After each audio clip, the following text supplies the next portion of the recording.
Welcome to the deep dive. We hear about algorithms everywhere these days, Yeah, they really are everywhere. but what are they really? Like, what's the big deal? And why should we even care? So that's exactly what we're diving into today. We're going to try to break down this sometimes complex topic of algorithms, Okay. and maybe make it a little bit more approachable and understandable. Yeah. So to kick things off, let's go straight to the source. We have some great insights from Harvard professor David J. Mullen. Okay. Now, he defines an algorithm pretty simply, actually, as a set of step-by-step instructions for solving a problem. And, whether you're trying to figure out the best way to get to work in the morning or you're a scientist working on like a cure for a disease, you're dealing with problems, right? Right. So understanding algorithms can give you a new way to think about solutions, a new framework, a new lens, if you will. A new lens. I like that. Okay. Okay, so when we talk about these step-by-step instructions, it can still sound kind of abstract. Sure. So how can we make that more concrete? Well, Professor Malan actually did a really cool thing. He used a simple analogy to explain how a computer works, and he did this by talking with a child. Oh, interesting. Yeah, and he described the CPU, which is like the brain of a computer, as the part that handles tasks like moving information around and doing calculations. Okay.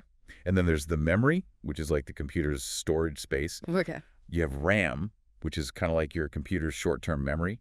It holds the stuff that's actively running, like your apps and your open documents. Gotcha. And then you got your hard drive, or SSD, which is more like long-term memory. Uh-huh. It stores all your files, your photos, your music, basically everything you want to keep, even when the computer's off. Oh, that's a good way to think about it. Yeah. So in this analogy, the CPU is kind of like the chef in the kitchen, Hmm. right? Following the recipe, which would be the algorithm. That's a great way to put it, yeah. Yeah. And the RAM and the hard drive are like the countertop in the pantry. Oh, I see. Holding all the ingredients, which is like the data. Exactly. And the really interesting part is that even the child in this conversation had a pretty good grasp of algorithms, even without, formal training in computer science. Really? What did they say? Well, the child described an algorithm as a list of instructions for people or robots.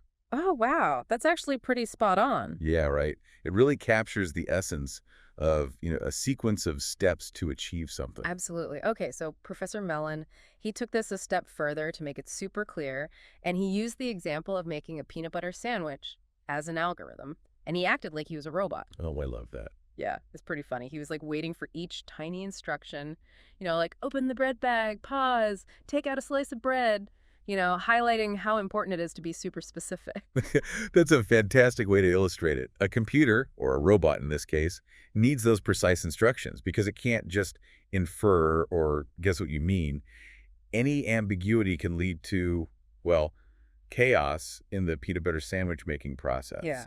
You don't want jelly in the wrong place. Exactly. So, thinking about this whole thing with algorithms, it really made me realize how many things we do every day are actually algorithms. That's true. Like making that sandwich, Yeah. or my morning routine, brushing my teeth, getting dressed, getting the kids ready for school. It's like Professor Mullen said, it's all these sequences that we've learned, often from other people. Like your parents teaching you how to tie your shoes. Exactly. We just don't always call them algorithms. We don't know. But that's essentially what they are. And when we want to teach a computer to do something, it's all about translating those step-by-step processes into something it can understand, which is where programming and code come in. Code, yeah. So let's talk about where algorithms really come in handy. And for me, the biggest thing is efficiency. Oh, absolutely. Like Professor Mellon, he used a great example finding a contact on your phone. Uh-huh. Now, pretty much everyone has their contacts alphabetized. Right. Why do you think that is? Well, it's all about making it easier and faster to find who you're looking for. Hmm. Imagine if your contacts were just randomly ordered. Oh, that would be a nightmare. It would be a nightmare, especially if you have, hundreds or even thousands of contacts. Seriously, it would take forever to find anyone. And that brings us to the whole world of search algorithms. Exactly. So the most basic approach would be what's called a linear search. Imagine you're looking for someone in an old school phone book, and you just start flipping through page by page. Yeah. And that could take a long time, especially if the person you're looking for is like on the very last page. The very last page, oh man, talk about inefficient. That's the worst case scenario, right? You'd have to check every single page before finding them. Not ideal. Not ideal at all. Then Professor Malan talked about a slightly different method, skipping ahead a few pages at a time. But then there's the risk of, missing the person entirely. Right, you could totally overshoot it. Like you're looking for John and you skip right past the J section. Exactly. And you might try to be more careful as you get closer, maybe flip back a page or two, but it's still not very efficient. No, not really. It's still kind of a guessing game. Okay, so then he explained how our phones actually do it, which is also how we naturally use a physical phone book. We open it up somewhere in the middle, Right in the middle. and if the name we're looking for comes earlier in the alphabet, we know it's got to be in the first half. Right. And if it's later, then it's in the second half.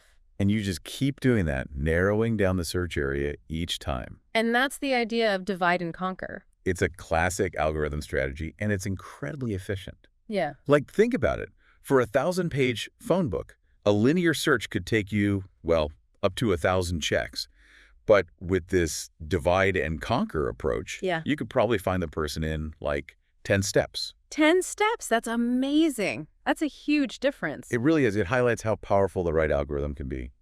So this whole divide and conquer thing isn't just for searching, though, right? It's a general problem-solving strategy. Absolutely. You can apply it to all sorts of things, breaking down a big, complex problem into smaller, easier-to-manage pieces. Okay. So to get a bit more of a formal definition of an algorithm, we spoke with Patricia. She's a computer science and data science student at NYU. Oh, great. Yeah, and she basically defined an algorithm as a systematic way of solving a problem, a set of steps to reach a specific goal. Which really aligns perfectly with what we've been talking about. Absolutely. So Patricia also walked us through a classic algorithm for putting things in order. Oh, a sorting algorithm. Yeah, it's called bubble sort. So imagine you have a bunch of numbers on a board all jumbled up. Let's say 8, 1, 6, 3, 4, 7, 5, and 2. Okay, I'm picturing it. How would bubble sort arrange these from smallest to largest? Okay, so bubble sort focuses on pairs of numbers that are next to each other. It goes through the list over and over again, comparing each pair and swapping them if they're in the wrong order. Okay. So in our example, it would look at 8 and 1, see that 8 is bigger, and swap them. Okay. So now you have 1, 8, 6, 3, 4, 7, 5, 2. Then it compares 8 and 6, swaps them, and keeps going like that.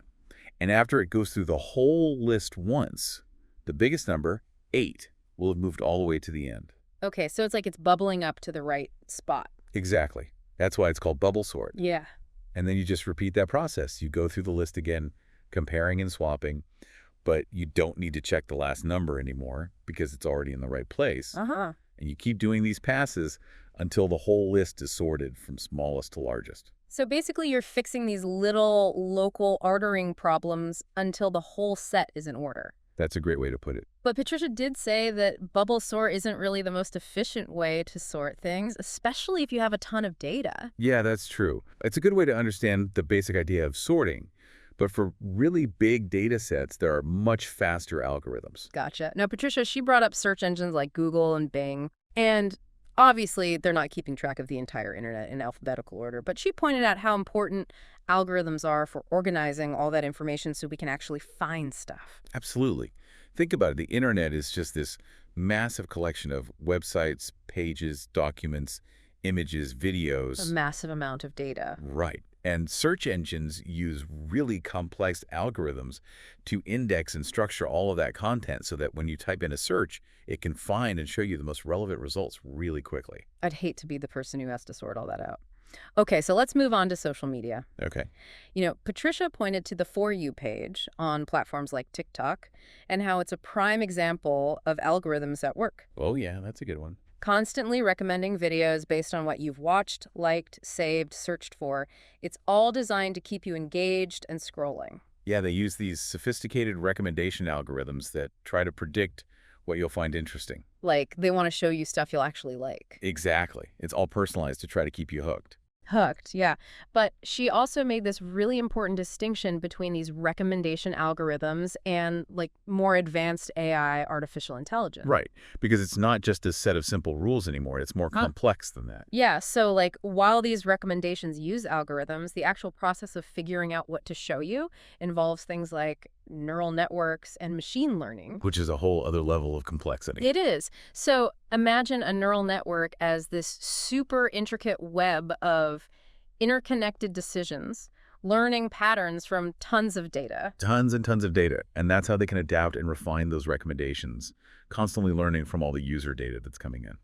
Fascinating. Okay, so to really get into the nitty-gritty of algorithm research, we talked to a PhD student who's studying robot learning at NYU. Oh, cool. Yeah, and they emphasized how much of this research involves looking for inefficiencies in how we do things now, Uh-huh. like bottlenecks or areas where things could be done better or faster, and then coming up with creative ways to improve them. So it's not just about finding a way to do something, it's about finding the best, most efficient way to do it. Exactly, like Yeah. using the least amount of time, resources, even energy. Makes sense. And they pointed out how widely used learning algorithms are these days, driving things like Google's search ranking system and all sorts of recommendation engines. It's true. Like, these algorithms are constantly analyzing data and adjusting themselves to get better and better at what they do. Learning as they go. Exactly. Yeah. And that ability to learn and adapt is what makes them so powerful. So this PhD student also talked about the difference between these classic algorithms used in games, which are based on set rules and strategies, Right. and more AI-driven agents like AlphaZero and AlphaStar,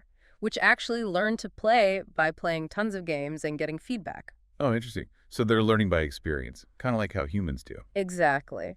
But the fundamental idea is still the same, trying to achieve a specific goal, like winning the game. It's just the approach that's different. So looking ahead, this PhD student predicted that algorithms are going to be even more integrated into our everyday lives. Oh, I can totally see that. Things like optimizing train schedules, personalizing our phone experiences, even more stuff we can't even imagine yet. And it's all aimed at making things more efficient, more convenient, and more personalized. Right.